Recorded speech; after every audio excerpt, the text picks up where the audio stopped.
everybody. Welcome to another episode of the Fashion Grunge podcast. I'm your host, Lauren. And I'm Jai. What's up, everybody? I guess it's really weird because I feel like the last time we recorded an episode that went up at the right time was a while ago. So we have 2 episodes in the vault that I'm going to release. You won't hear this, but one tomorrow and then another one on Sunday. And then I'm going to I want to do 2 a week. I don't know if that's possible. But it might be. I don't know. It might be. I mean, I have rotating guests, so I'm sure if, like, you know, you want to do one, you know, like, it doesn't always have to be to the same person, but I kind of want to do you got Mike. more. Yeah, I've got Mike. Jules is going to do one. Yeah, so I might try to do 2 a week, because, I mean, it's quarantine. I mean, yeah, people have got nothing to do. I know, like, today I listened to podcasts, and, like, I don't always just want to listen to music, so, like, I'm all about podcasts as well, so I'm sure there's plenty of people who feel the same way, you know? Yeah, totally. Especially now, because there's so much news. I think I have political podcasts, I have movie ones, I have music ones, like, there's just so many, and then there's, like, the ones that are actual stories, like the old-timey ones that are just, like, dramas, but they're, like, radio dramas. Rami Malek has a cool one. He does. Oh, you actually mentioned that before, yeah. Yeah, like, he has a cool one. I started it, but I haven't finished the story. But it's really cool. That's, like, an old medium that's kind of coming back. Because I used to do that when my mom was young. She's like, we used to have, like, old-time radio on Sunday nights, and you, like, listen to, like, the story, like, the Western, and you, like, wait till the next week to see, like, what was coming on. I was like, cool. That's cool. Yeah, that's cool. That's cool they're doing that. But today we're talking about the film My Own Private Idaho from 1991, directed by Gus Van Sant. It's been a long time since I've seen this film because it's literally not available anywhere. I don't think it's ever been on streaming, not that I've seen. So I bought the DVD for my birthday 2 months ago now, but I hadn't seen it in a while. But I'm excited to talk about it, and it's Pride Month. It's June, so that's cool. Of course, yeah. Oh my god. Very important piece of new queer cinema, so that's pretty exciting. Yeah, perfect timing. Yeah, totally. So you've seen it quite a few times? I've seen it maybe 4 before watching it here. I saw it when I was about either 15 or 16. I rented it. I remember that because it came out in 91, so I was really young, obviously, when it came out. I didn't watch it when it came out, but yeah, I was like 15 or 16. I rented it because I knew River Phoenix and I knew Keanu Reeves, and I was like, oh yeah, I'd heard of this film. It wasn't that big. It was very underground, and I think I probably saw the cover or I heard about it, and I was like, oh, I'm gonna watch this, and it was really weird. I mean, not weird, like, it was really good, but I feel like this is the first film that I watched as a young teenager that was just completely different from anything I'd ever seen before. It was just, he just has a way. I mean, Gus Van Sant just has that way. I feel like he does that in a lot of his films. Like, he just has a way of constructing this story and location and visuals. Like, it all just, and his team, you know, too, but it's really interesting. But what did you think about it? What's your history with it? Have you heard of it before? I honestly don't think so. I don't remember really, because when you told me about it, I was like, I definitely, like, that doesn't ring a bell. And yeah, I don't even think I heard of it before, but I really liked it. I love the story. Cool. It's like beautiful and tragic, you know, like I think that's why I like it as well. Like, it's not like, you know, happy ending and, like, you know, predictable. Like, you don't really know where it's gonna go. I figured out kind of the films that you like. I was like, okay, Jai's probably gonna like this one because it's not like a dumb comedy, and it's kind of sad, and it is sad, yeah, really dramatic. And I was like, she's gonna like this one. She's not gonna like Tommy Boy or like some dumb Chris Farley movie, which I will definitely review on the site. Or just on the not podcast. With me. Yeah, just not with Jai. So don't fear. If you want some dumb 90s slapstick comedy, I will do it. So that's super, it's really funny to get to. But you're right. It is thoroughly, like, right up my alley. And I I love obviously the cinematography is really cool, but I Mm-hmm. feel like Keanu and Phoenix really just carried the whole film. I Oh feel like yeah. obviously you have like other actors, like all the street kids and everything, but um, I mean, were they sort of actual just like not actors, right? I Yeah, don't I think believe that. some of them were some people that he knew from the area because Gus Van Sant was in and around Portland for a long time. Like he lived there. Yeah, So I've I heard that. believe Yeah. that yeah, some of the people are I think kind of like real people. Yeah, I feel that you kind of see that, and I don't think it wasn't like it was bad, but there were like the scenes that included all the kids and Richard. What's his name? Mhm. Richard, right? Yeah. Mhm. I feel that they weren't very strong. Like I feel like for some reason, maybe it wasn't the acting, but they kind of felt a bit flat. And I feel that if you didn't have Keanu and Phoenix, it would have been like not great. Oh yeah, well yeah, Just the totally. scenes where they were in it. But I get it. If they were like just normal kids, it's gonna show. I mean, not always because a movie like Kids, where you have none of them were real actors, it really Mhm. works. But anyway, yeah, I just felt that some of the scenes were a bit flat, and except for Flea, obviously he was I great, know. but his character was kind of mental anyway. So Yeah. you, knowing him, you kind of feel like he's just being himself almost. Oh, totally. And also, interestingly enough, that you mentioned Kids, is Gus Van Sant produced Larry Clark's Kids, which came out in '95. Yeah, no, it totally makes sense because he's So also yeah, quite attracted to that, like, that kind of world, like subculture marginal and world. like, Yeah. yeah, yeah, that sort of culture, which is cool. But I did know, even though I only watched it for the first time today, Mhm. I I know that it definitely was like ahead of its time because I can't imagine Totally. in '91. Even like remember when what is that movie? Black no, broke Brokeback maybe Mountain. yeah. Thank you. When that came out, even that film was a bit like people were like, "Whoa," you know. And that was like way later. So Yeah, it was for a like movie '05. about this and like in '91, it probably was like the first one, like American, not French, because actually his style reminds me, at least in this film, really reminds me of like French, some French The directors, mhm. like old school Like directors. the new wave, like Yeah, Godard and yeah, yeah. yeah,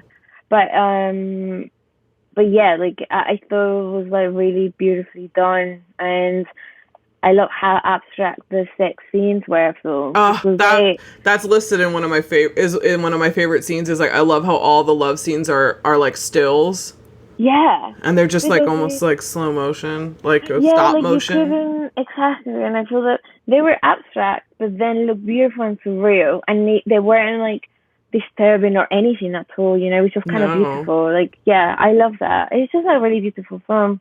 Yeah, I have some notes on it. Well, it's based on kind of Shakespeare's Henry the Fourth and the Fifth. So Slightly, yeah, like slightly slightly. influenced, but yeah, Yeah, like so that's pretty cool, and it's like that mixed with like the street world of kind of like hustlers and people who live on the street and just kind of like that whole subculture, which is really cool. And then I think I realized while watching this film recently, I guess I watched it last week just for myself, and I was like, wait, we should do this. We should do my own private Idaho. Why have we not done this? Because a lot of people love River Phoenix. And for hmm obvious reasons, because he was just an incredible actor. And then I have in this in my notes that for like the first thoughts of it is that River Phoenix has so many parallels with Heath Ledger. I feel like they're just like, yeah, granted, Heath Ledger had a more prolific film career. Fortunately, we got to see more from Heath Ledger, and we didn't. I think River only did 14 feature films, but it was actually one Heath Ledger might have done around 14, probably. But they just have such a like I don't know, it's just like a very old soul quality. Like you just yeah, don't know where like they're pulling this from, and granted River Phoenix had such a I guess tumultuous childhood. I don't think Heath Ledger came from the same type of background that River Phoenix did, but it was no, just so much of the film, like when you meet Mike and like his character, it just made me think so much of like how he grew up, because he Yeah. grew up in that Children of God cult, and like he had no education. I was just reading that he never went to formal school. River Phoenix, isn't that incredible?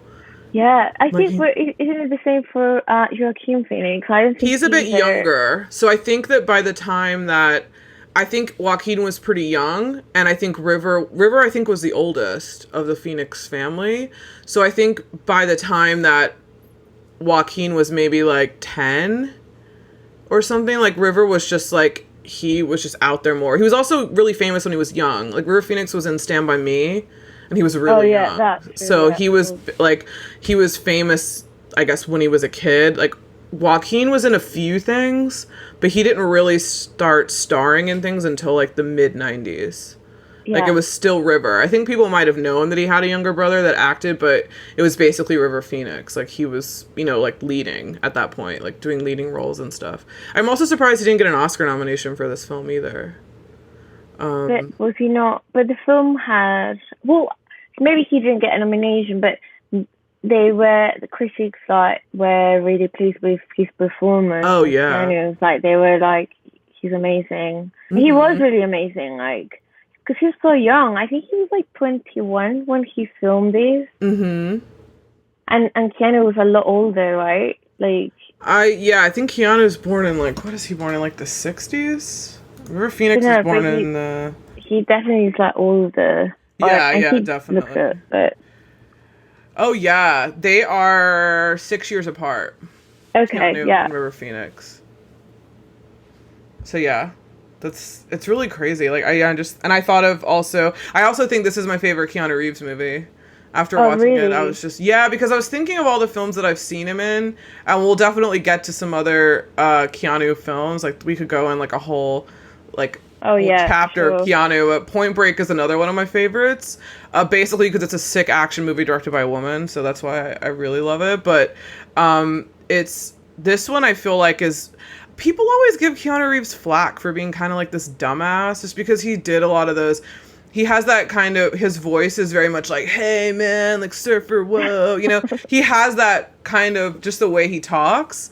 Even in My Own Private Idaho, that's just part of, I think, his speech pattern. I don't think it's necessarily like a thing he's putting on. But in this one, I feel like you didn't see that kind of, kind of like a dumb character. Like people said that about him in The Matrix. That he was kind of like, really? whoa. Oh, wow. Yeah, he was very like one-dimensional. People used to make fun of him for just being kind of dumb and one-dimensional, like just in like pop culture and stuff. And I was like, why? Why do they think? Really not at all. No, maybe I don't think biased, he is. But yeah, I don't think he is. I mean, we're definitely sort of obsessed with him. Like, yeah, recently. Well, he's just really beautiful, but also he's just really humble. I don't think I used to I always thought he was like hot, but I think when you hear about his personality and like how kind and generous and anti-Hollywood he's, like, just makes you like him even more, you know? Yeah, totally. I love Keanu. Cool. I think he's great. I think he's super cool. I'd love to meet him. He's probably the one celebrity, not the one, but I think I have like 2 or 3 that I really admire their work and I actually want to hang out with them. Not like, because I love Leonardo DiCaprio, but I don't know that I would like hang out. He would not be cool to hang out. That's the thing, is I don't know if I would be cool to talk to him, you know? Cocky and, no. Yeah, I just don't know. Even from interviews, I can kind of tell that if you're not one of his friends, it's probably just like a totally weird relationship. But I feel like when you see Keanu, this is really funny too. I was watching this interview on YouTube the other day, and it was when he was in Toy Story, the latest one. And he was, I think, one of the voices of, like, one of the new toys or something. And the woman on the red carpet's, like, I don't know, she's from, like, Extra or, like, one of those, like, dumb Hollywood things. And Flea is right next to him. Like, Flea's, like, literally right down and, like, talking to someone else. And then Flea's like, hey, man. And then he's like, oh, hey, what's up, dude? And then the interviewer's like, oh, yeah, you know him, cool. And he's like, yeah, we did a movie together. And she, like, was like, oh, yeah, cool. I was like, motherfucker, why am I not doing this? I would be like, oh, my God, My Own Private Idaho, what's up? Like, I would totally know all those crazy references. And this woman was just like, oh, cool, you know him? Oh, yeah, whatever. Like, back to you being the internet's boyfriend. And he was like, Oh Oh, like, no. But he obviously okay. doesn't know anything. Like, No. I was like, Keanu, come on the podcast. You never know you who's listening. should reach out. You never know. I feel like he would do it. I feel like he's probably the celebrity who would be like, fuck yeah, I'll do it. Like, give me the number. Like, we'll talk. Like, we'll talk on the phone. Could you imagine? Well, maybe that can be like, My goal for the in your end of the goals year. list. Oh, Like, that's right. I yeah. don't have any goals lists anymore. Yeah, well, I was doing this monthly goals with Jai and her husband too. We were all doing it together. And then I guess when this pandemic, I think we tried to do one remotely or something, or I was like, We were no. doing them, I was yeah. like, I'm not going to But do it. Are you guys still doing that? we are, but it's kind of funny because there is like us two and this other girl, like my friend in London, and for some reason Matthew and Mieli, they haven't been like up for it. They kind of like, Oh, it's just the world. I mean, it's obviously it's hard with everything that's going on, and like they just don't feel, I guess, very motivated to do it. And Matthew didn't do it this month, but we've been doing it consistently. Yeah, oh, I'm that's still doing cool. them. I need to have goals. It's like my thing. Yeah, no, I mean, it's actually a good thing. I probably should come up with a different way. I feel like I can have goals and that's fine, but I feel like I have to come up with a different way to like structure it. Yeah, I think it's the paper. I might need to get a whiteboard because I have a small one, but I think I might need to get a bigger one so I can literally look at it every time I see it like on the wall. Because if it's in a piece of paper or a phone, I won't check it. I mean, yeah, it just doesn't register, or I forget that yeah. it's even there. So maybe I should do like a And wherever whiteboard. works. I'm like, I love notebooks. I just love writing because I feel like I don't want to forget, how to do it. Like, Yeah, same. Yeah, it's same. it's actually quite beautiful just to write and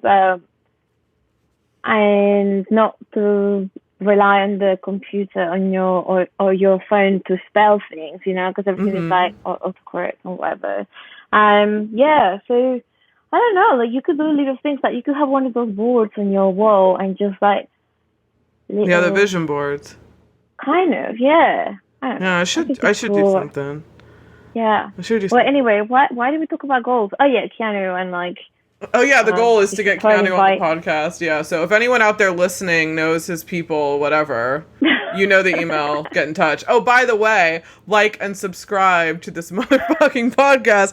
Okay, I did not put a post-it on the screen, but I need to. But I'm actually gonna post it in the notes, and I'm gonna just copy and paste it, so it'll Okay, always be that's a there. great idea. So Yeah, every that's a other great idea. podcast does that. So I'm like, oh, wait, I should probably do that. All right, so back into the film. I have some behind the scenes notes. Do you have any? Did you do any No, like behind the no, scenes? no. I did read a bit about it, but I don't really think I wrote anything down. Oh, okay. Yeah.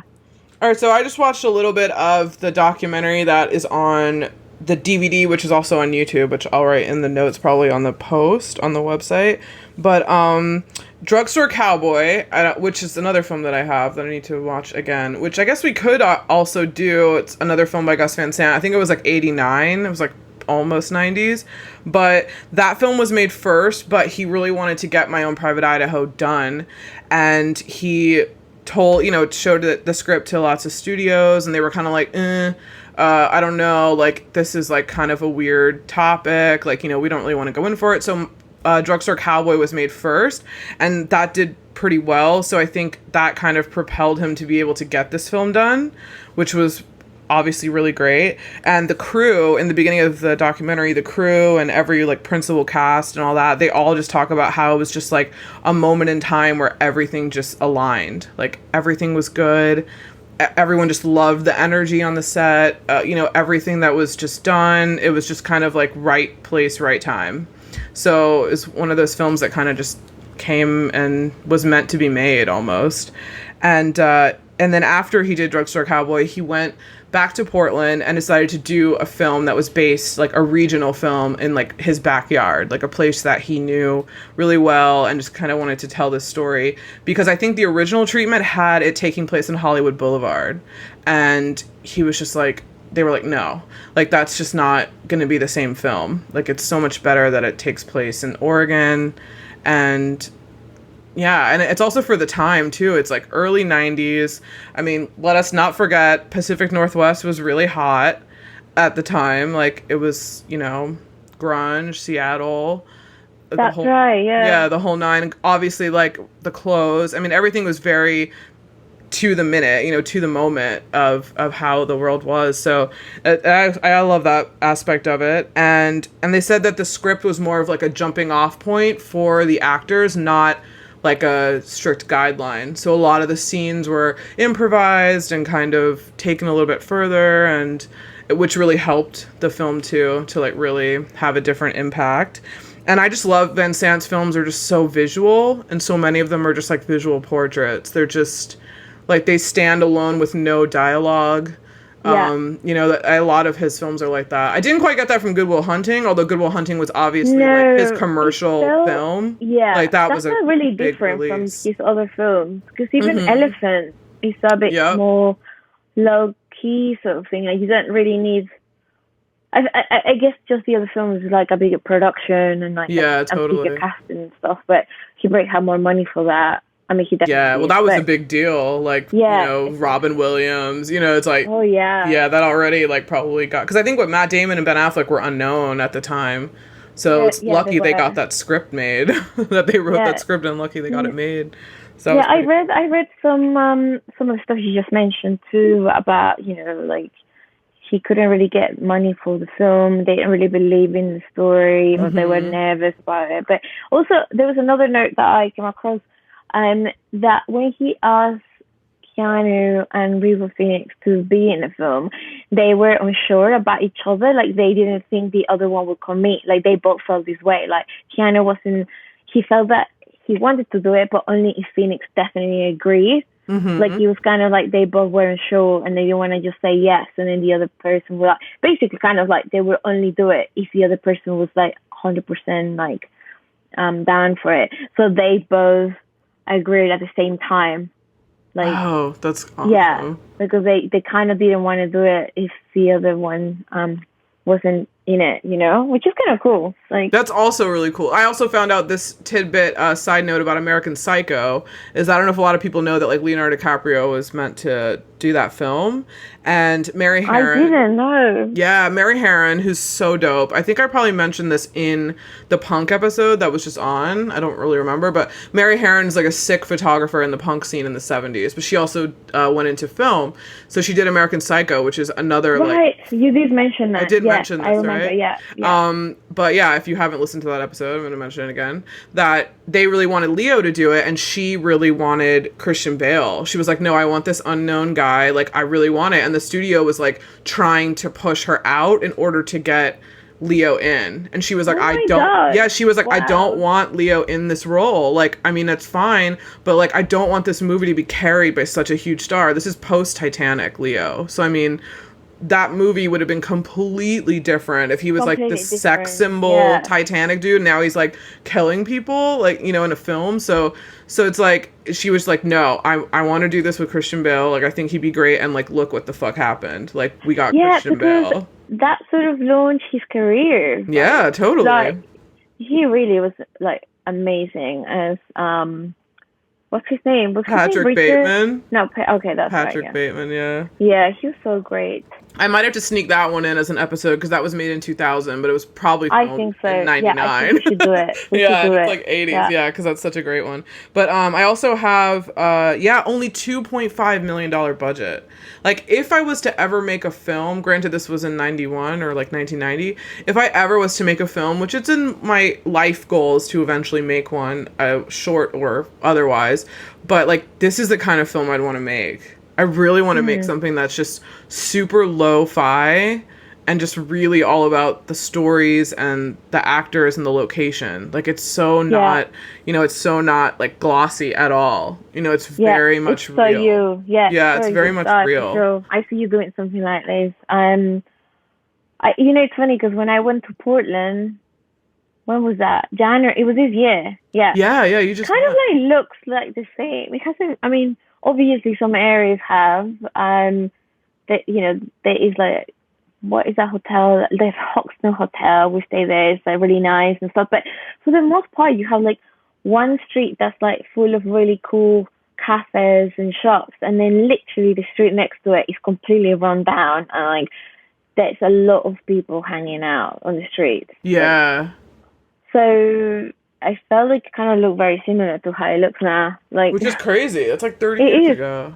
Yeah, no, there is. And it's kind of, I mean, not funny, but interesting that there are a lot of homeless shelters there. Mm-hmm. Like the community does a lot for homeless people. It was really cool. Like you got to a lot of restaurants and cafes and people like they say like free pizza if you bring clothes to donate for the homeless and Oh stuff. yeah, that's It's cool. kind of like a nice community, you know. They really Mm-hmm. help them out. So yeah. Anyway, no wonder why they don't want to leave. Yeah, I was gonna say, like, it just seems like a place that is, I don't know. I've never been to Portland. I've never been to Pacific Northwest either. You would like it. I It's know. the Everyone vibe. tells me that. So They're like, you cool. would so It's love so it. freaking cool, Lauren. Like it just feels very different from like any other place I've been in the US, you know? Yeah, that's cool. And another weird random tidbit that I have not seen, but it was talked about a lot a few years ago. James Franco actually made a film called My Own Private River. I believe it's available on YouTube. And Really? yeah, and it is actually unseen footage from My Own Private Idaho that was shared with him from Gus Van Sant, so it's not like a total fan made thing. And it's kind of re-edited as the story would be portrayed in 2012. That's when he made it. And I think they were Oh, trying to get it wow. to come out, or because this is his favorite film, apparently, Franco, and he like really and he loves River Phoenix and stuff. River Phoenix also reminds me a lot of James Dean, too. Another like Hmm. young actor that had like a short Right. Yeah, career. so many of them. But yeah, there's just so many. And he had like this, I don't know, there's literally something about River Phoenix. I really don't know what it is. Like he literally seems like he was from another, like from the future, and I know kind what of you like, mean. yeah, like he just has this immense mystery around him. He was like a vegan before vegan was a word. Like he was a Yeah. very intense animal activist, like way before anyone was talking about anything like that, like against fur. And like he was just very much like a social activist and animal, and like way before we even had media the way we do now. I think that's a lot to do with the way they were raised, like the Mm-hmm. that sort of what is it called? What like not cult, but what community is supposed Well, to Children of communal, God was a whatever. cult. Well, it's a Like, cult. yeah, that was. But I think they left that. I don't think they were in that forever. I think they did leave maybe No. before a lot of crazy stuff started But happening. there's But something to be said about people who like I have friends actually in the UK who are American and they were born in LA, like what California and yeah, but they were raised in a commune, you know, and they are vegan and totally like anti like I don't know like just really like activist and yeah, stuff. like So socially I conscious. guess Yeah. it sort of makes sense if you're because not all cults are bad, and there are some No, cool things no. about cults. You know, it's all about community and creating things together and thinking for like just others, not But that's just more you. of You like a know, and you're like, commune. I yeah, think the definition of a cult is like one person exacts their beliefs on an entire group of people, which is problematic. But a commune is kind of like equal ground. Like everyone kind of has a voice, but a cult is when it becomes a bit more sinister, because then it well, becomes like yeah, one man. Like there's one man who was head of Children of God, and they were like abusing children, and like a whole bunch of crazy shit was happening. If you want to watch a documentary on that, I definitely like there's a super warning, because it's very, very disturbing, like what but like that while thing was yeah, no, about. I definitely want to watch it. But Wild Country, it was like I mean, it was a cult, but it wasn't all cultish. You know what I mean? They So just I had a didn't watch that. I couldn't get Oh, past you the first didn't? Oh, episode. I found it incredibly boring, and I've it tried is three so times. fascinating. It's like one of my favorites. Yeah, a lot of people have said Genuinely. that, because I I love I looking loved at things I like loved that. everything about it, and it wasn't all bad. So yeah, Did anyone die? Was there like a murder situation, like a true crime there was situation? an attempt, but Oh, no, no okay. one died. Okay. No Okay. one died. Is it still And around? Or no? no, well, No. there is the rumors that it might be like that there might be some Vaishnavis like around the world, like Oh, okay. following the same principles. But I don't. Who knows, right? Don't Yeah. know. Crazy. But yeah, I just feel like it's great. I feel like people should watch it. Go rent it. I think it's like $2 if you haven't seen this film.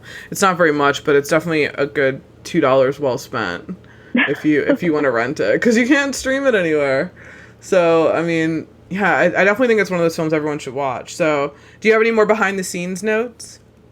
No, no, not really. No. I think I just have like $2.5 million budget. Crazy. It made 6.4 in the box office, so that's pretty cool. And good, yeah. It's not bad.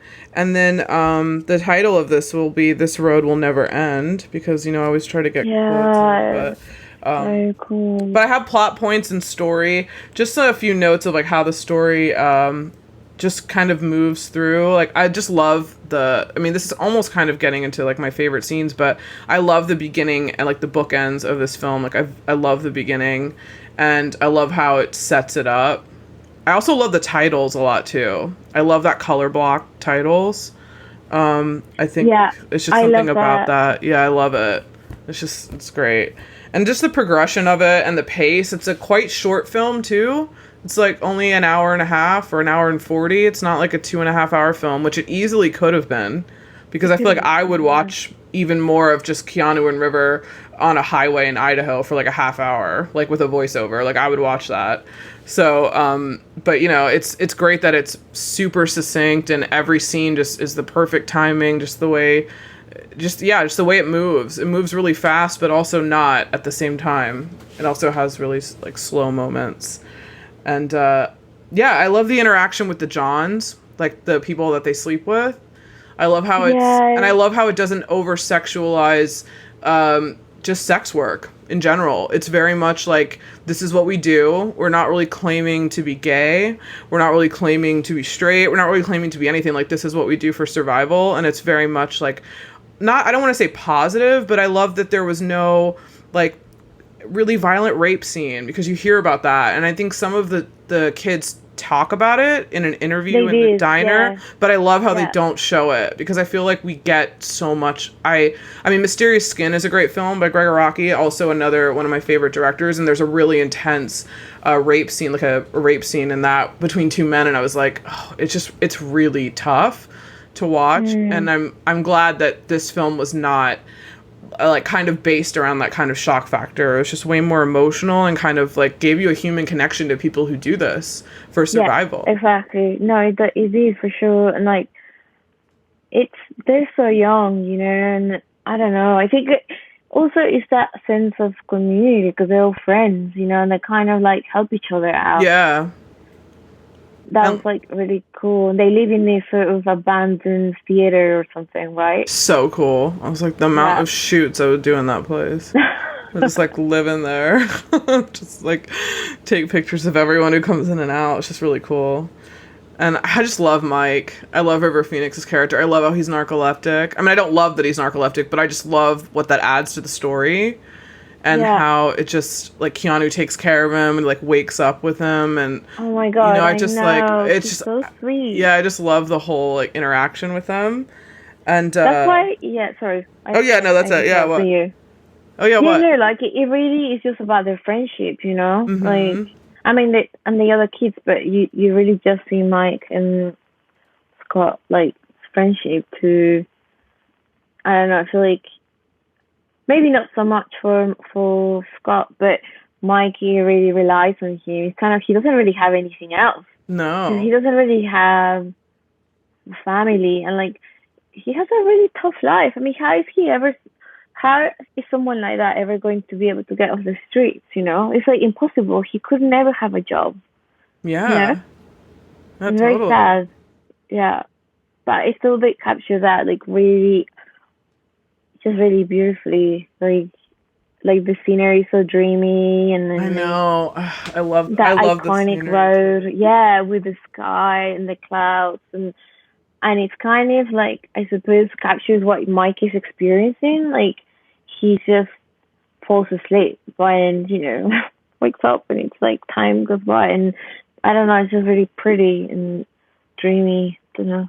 It is really cool. I also love the when they first talk about Bob, the like kind of mentor, like middle-aged street guy mentor, like Pied Piper Oh essentially. God, I thought his name was Richard. I didn't think Is that what you were Richard. talking about? I think his real name might be Richard. Oh Um, God. Okay. maybe. Yeah, Bob. Bob is the Bob. guy we're Okay. talking about. Yeah. Sorry.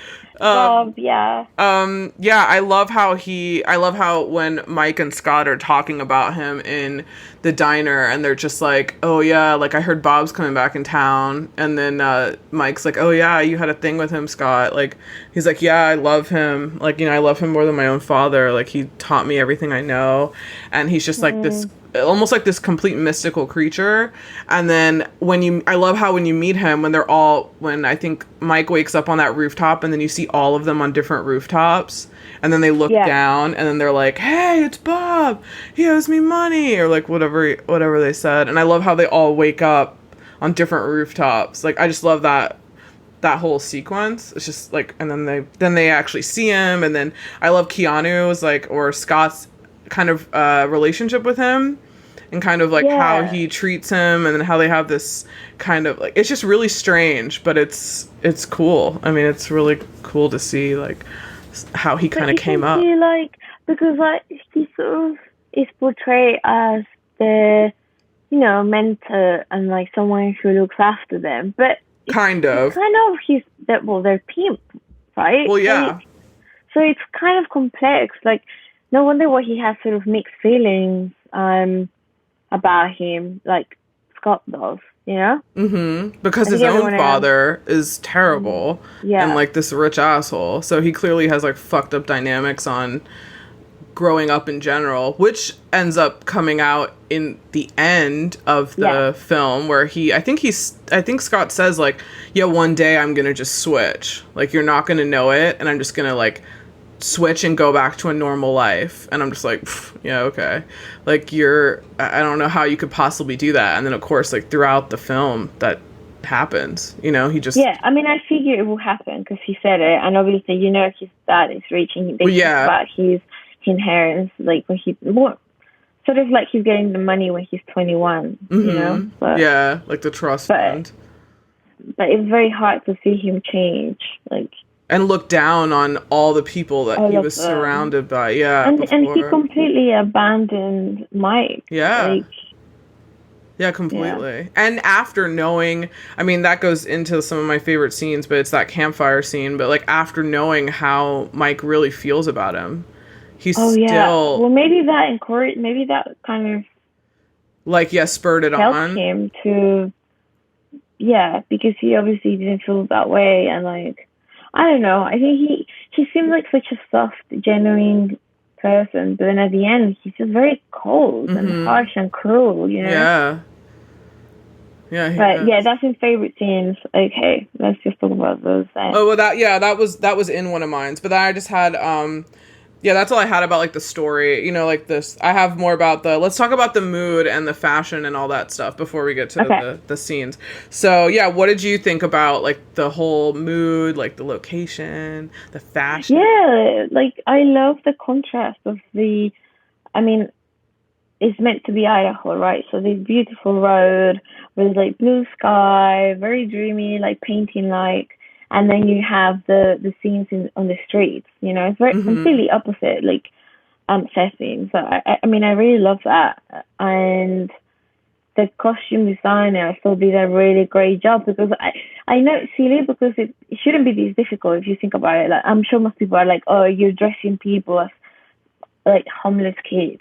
Yeah. How can it be? But I looked at all the detail and it was so incredible because the clothes actually looked filthy. They Yeah. looked like proper, like torn down, and like what Bob wears, like he really just looks like a street man. And even Mike's jacket is sort of dirty, and I don't know. I feel like it's not really been that easy to just do a job like that, to dress people as like street kids. I feel like it's And harder to do that it than it is. would to It is be like really putting hard. people in suits. It's like that's Totally. easy. Yeah, so much attention with detail, like the hair, makeup, like the shoes, everything. But I loved what Keanu Reeves wears. Everything he wears, like just really simple, like a hoodie with or sweatshirt with a leather jacket. I know, I love that outfit. And then he has this like really cool knitted top with the yellow stripes. Oh yeah, that was cool. Super cool. Everything he wears is just like sick. And he has like a suit, kind of. It's like not a suit, but it's like a waistcoat almost. It's like short. It's like a short. When they're at the woman's house, right? Yeah. Mm-hmm. Yeah, and he's wearing these sort of like broggy shoes, very 90s, like cool. Mm-hmm. Like, and then obviously at the end he's wearing these like really structured suits. Yeah.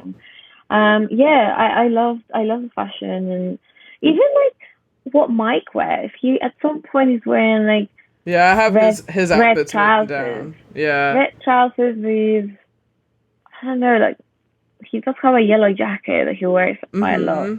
But I'm pretty sure at some point he had pink and red. So and he had yellow pants, too. That's right, yeah. My favorite... Mark Scott style, but yeah. Yeah, my favorite thing, and I have no idea why, is, like, I love when guys wear... Okay, I love River Phoenix's, he actually had really cool style on his own as well, so I wonder how much input he had in this film. But I love especially when he has the yellow pants on, and they're like cropped. They're a little like straight leg, I guess. They're not tight. They're like straight leg and they're cut, so they're frayed. And then he has these like awesome black leather boots on, and like the way that the pant like hits a little bit above the top of the boot, so you can see part of his skin like from his leg, and then you see the boot, and the boot has like a heel on it. I love like that. I love that like hemline or that balance, like when people wear like too short pants with like tall boots. I think it looks so fucking awesome. And I just love how his boots are like leather shoes. Like he always wears these leather boots, and they have heels, and you can hear them when he walks, which I really like too. And then, and even in the end, at the very end, when those people like steal all that shit from him on the road, he has like brogues on. He has like leather lace up. Not really proper brogues, but like dark brown. Yeah, they're like nice. Like he never wears ratty sneakers. You would think you'd see him in like Chucks or like some like dirty sneaker, but he wears like structured shoes, even like thrift shop shoes, but like they're nice. I like that he has these like nice shoes. I thought that was really cool. And and his hair looks incredible. I know, yeah. I feel like guys have incredible hair. It's kind of annoying. I feel like they kind of have I don't know if it's like they just don't have as much product in their hair or what, because every time guys have long hair, I'm like, what the fuck? Why is your hair like, especially all the grunge guys, like Eddie Vedder, Lord, like his hair is just so beautiful. Same with Chris Cornell. I'm just like, oh god, their hair is so nice. Actually, and they probably never wash it. I need to add my husband in that list, because his hair is insane. It's so long, and he doesn't have to do anything to it. And it's so soft and shiny. It's so annoying. And does he use like just cheap shampoo? Like, does he not even care what he uses? I feel like no guys use anything. He's actually really good with like skincare, but when it comes to his hair, like he doesn't use like cheap shampoo, but he doesn't use the most expensive either. Just like a decent. Yeah. He cares more about conditioning. Oh, okay, yeah. Well, see, I mean, that's good. Like that's kind of, now people put stuff in their hair to make it look like they haven't washed it. Mm-hmm. It's like, why would you want to do that? Like, that just sounds so crazy to me. And also, we didn't even touch on, I love when they go to Italy. That's super cool when they go to Rome to look for his mom. Cool. I feel like one of the scenes is like a bit off, but yeah, like when Mike is waiting for what is at this sort of piazza thing with all the kids there, and then Keanu arrives in a cab.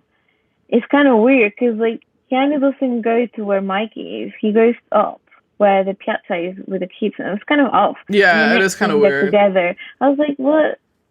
Like, I don't know. And they're like the Italian like street kids are like there and like speaking in Italian, and he like, I think like Mike like wakes up and he's like, what? Like, what's going on? Yeah, no, it's really cool that they shot there. That must have cost a bit of money. That's probably the money. I feel like that's probably a huge part of it, was like finding a team in Italy or flying out the whole team to do like the camera work and all that stuff. And they were there for like the villa, they go to that villa where he meets the girl that he marries. And then it's like yeah, I mean, it's like that's the only time I guess that they're there. They're just there in the city, and then they go out, and then I just can't believe he left him.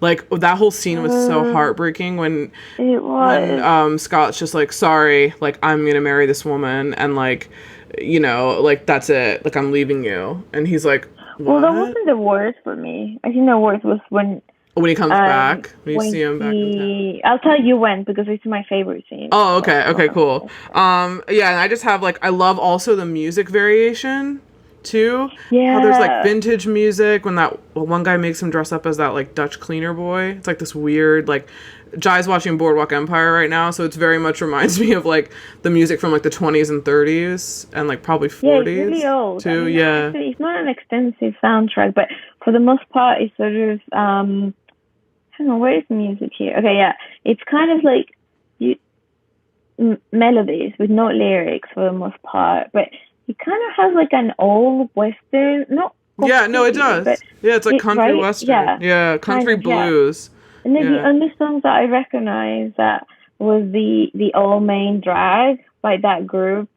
Um, Oh, yeah, yeah. It's at what the is end, called? right? Yeah, it's like it starts with a line of like when I went up to London or something, and that is very Irish. That old Yeah. school like yeah. I think in fact the lead singer is Irish. I don't know if the other members are English, but they're quite old from like the 80s sort of thing. And then Madonna's song Sherry, she's in it. Oh, that's right. Yeah. That's so But the rest funny. were just random. I mean, it's cool. It worked out, you know. It was like Yeah, and the pretty. instrumentals are cool too. Mhm. I really like it. And then I love the color palette. I love the bright green grass with like those muted, grungy tones. I just think it just makes it look so earthy. Yeah. And it just makes like Portland look like this.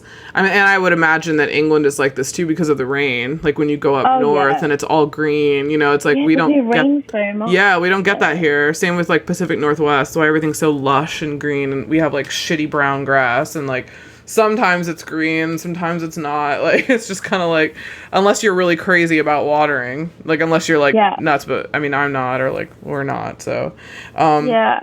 I feel that I mean it's probably just me, but I where that those scenes where they show the long road and the blue sky and then just the super green grass like that really reminds me of like oh oh my gosh, hang on, oh my gosh, my favorite William Eggleston. It oh reminds me of yeah, like that kind of.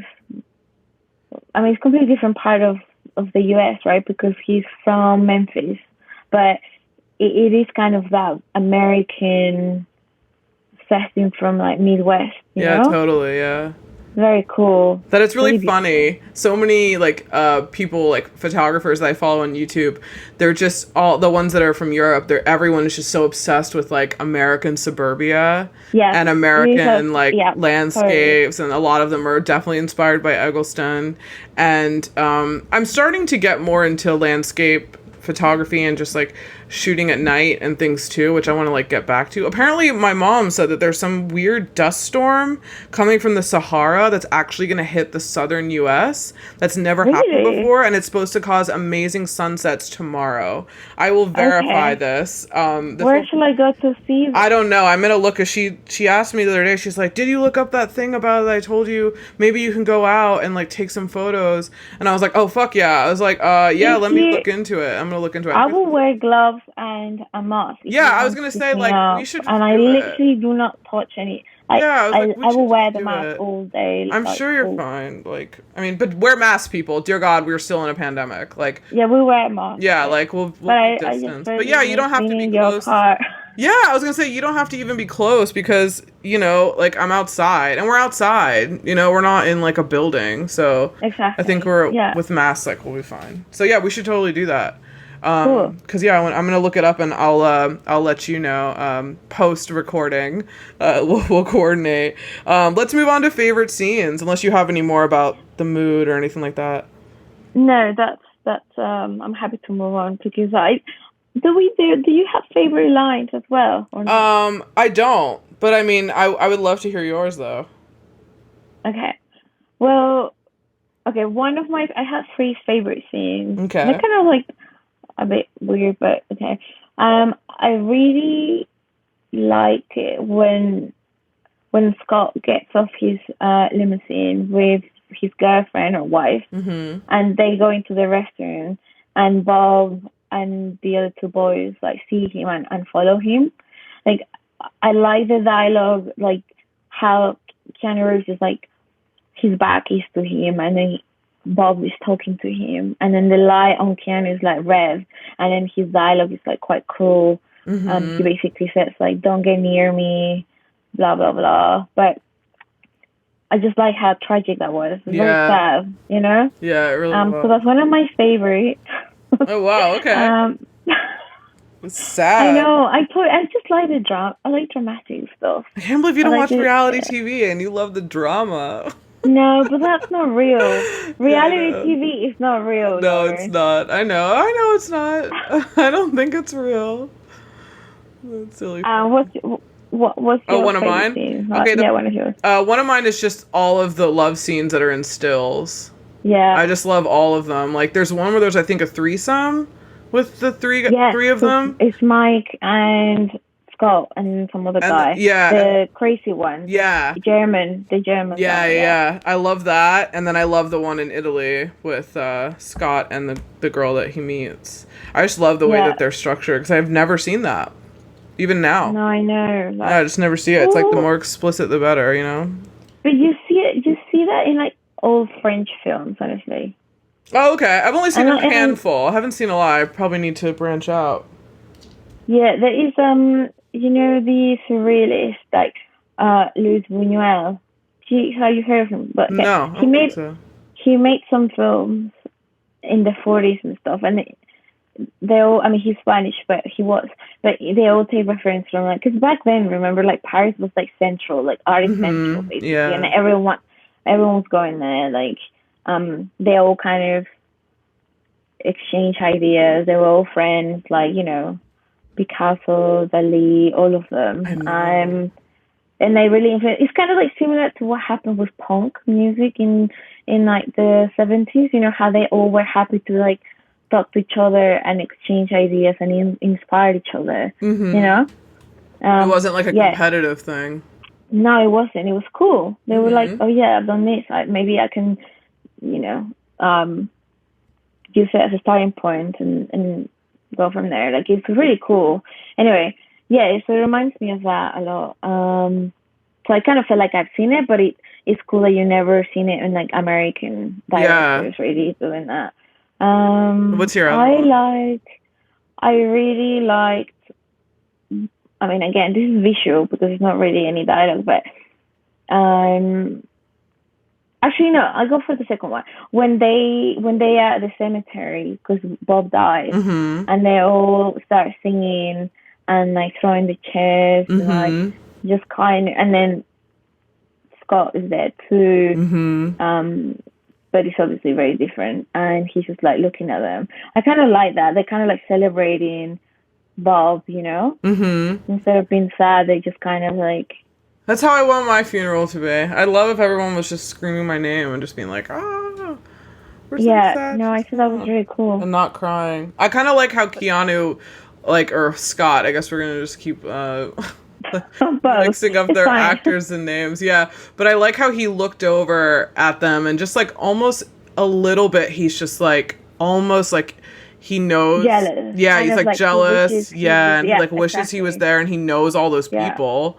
So, and it's just like a very weird, like, at that moment, I think when I first saw it, I remember I was thinking like, well, maybe he'll be like, you know, like, fuck this is not who I am. Yeah, and then just go over and be like, oh, Mike, you know, like, I'm so fucked up, like, I'm so sorry, or, you know, like, whatever. And then, you know, Mike would obviously, like, welcome him again, you know, maybe, or maybe not. Who knows? But, I like that one, too. That crossed my mind, too, but obviously it didn't happen. But, yeah, I love all the sex scenes, but the one that I recall most is with the German guy. Yeah. Because it's three men, you know, it's different, it's cool. What's your other one? My other one, which is my favorite scene in the entire film, is that campfire scene when Mike tells Scott that he's like in love with him and that he loves him like so much. And that whole scene was supposed to be like a 3-page, really short scene, and River Phoenix actually wrote that scene. Right. I read that. Yeah. I read that. And when you listen to what he says, it's so much of his life. Like, he just says, like, I wish I had a normal family. Like, I wish I had, like, just a normal upbringing. Like, I didn't have this, I didn't have that. And I was just like, oh, I was, like, just bawling.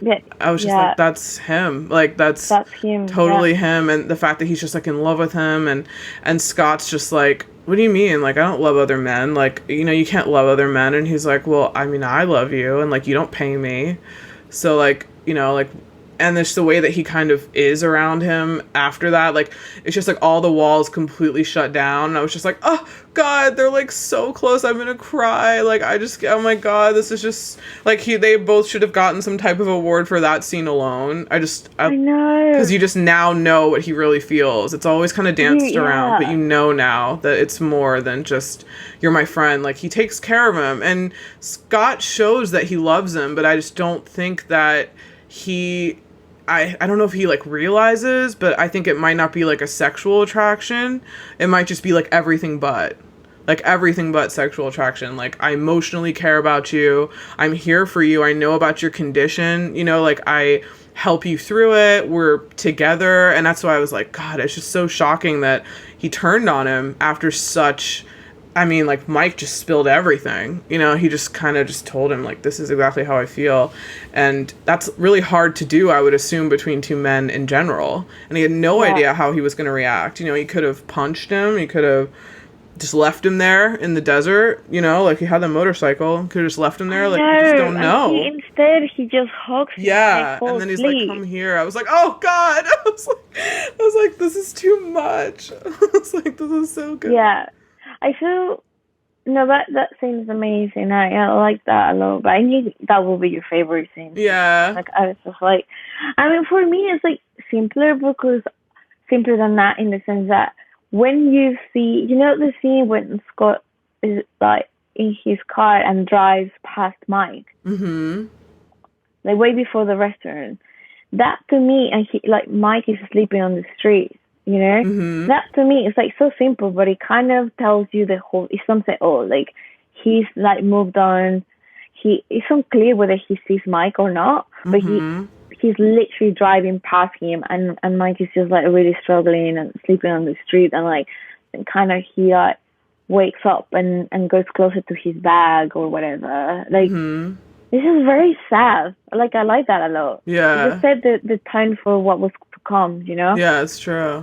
He's just like changed, and he's like this cold person now, and like, I mean, I don't know. I think like you do change a lot when you're that age. You know, like they're meant to be like 20 or 21 in the film, so like, I guess he just felt, and he did say it. He was like, I will change when no one least expects it. He says it before, you know. Yeah. But, yeah. But I have some favorite lines, which you sort of mentioned already. Oh, cool. When he says like, I only have sex with a guy for money, and Mike is like, yeah, I know. And then he's like, I love you and you don't pay me. And then I think it's later on when he's like, I've been tasting rose all my life. This rose will never end. Yeah. And I think it's like really deep, and it's kind of like a metaphor for life, you know. It's just like, and then the other line is like, this rose has no end. It probably goes all the way around the world. It's kind of the same. Like, you always face like difficulties and like challenges, and it's just like life, you know. Yeah. I don't know. I feel like that's a lot about him too. I feel like he traveled a lot as a young child. Like, they moved around a lot. They were in like Venezuela. They were in Florida. He was born in Oregon. Like, I mean, like, so much of this I feel like mirrors a lot of his life, a lot of River Phoenix's actual life, because it's just very, it's so poignant. Like, when you just think about what we know about him now, it just seems very like, you know, like he was just kind of in limbo, but he still did this thing that he loved, which is acting. So it just feels it's always so sad when you see someone so talented and you like we're deprived of what he could have done, you know, like especially the way it happened, like a drug overdose. You know, it's not like it was a terminal disease that, you know, like couldn't be helped, and you know, that was just kind of like what it was, or like anything of medical, but it was just like, oh no, it's so many of them. Jim Morrison, like, you know, I think he didn't know what he was taking or something. And I think the same thing was with River. I feel like they said that he did something that night that he never did before, that like somebody gave him something that like he'd already taken something else, and it was something that he didn't usually do. And like that was the thing that like put him over, you know? It's like, yeah, that happens with a lot of them. There's so many like not musicians, but kind of people in the music industry who went that way. You know, it's just tragic. Yeah. I have two more, but they're not like super crazy. Oh, okay. I have what is it? I just love the bookends of the film, like the very beginning and the very end, how they're just so similar, and how they both have to do with the roads. And you kind of like, in the beginning you hear about roads, and he's like, you know, talking about like, you know, you're going to go on a journey, and at the end it's kind of like he's in the same place but very different, and like so much has happened to him between like the beginning and the end. And then, you know, the guy like robs him like on the street in the very end, like takes his bag, takes his stuff, and then the other guy like puts him in a cab, like the second person comes in, like puts him in a car.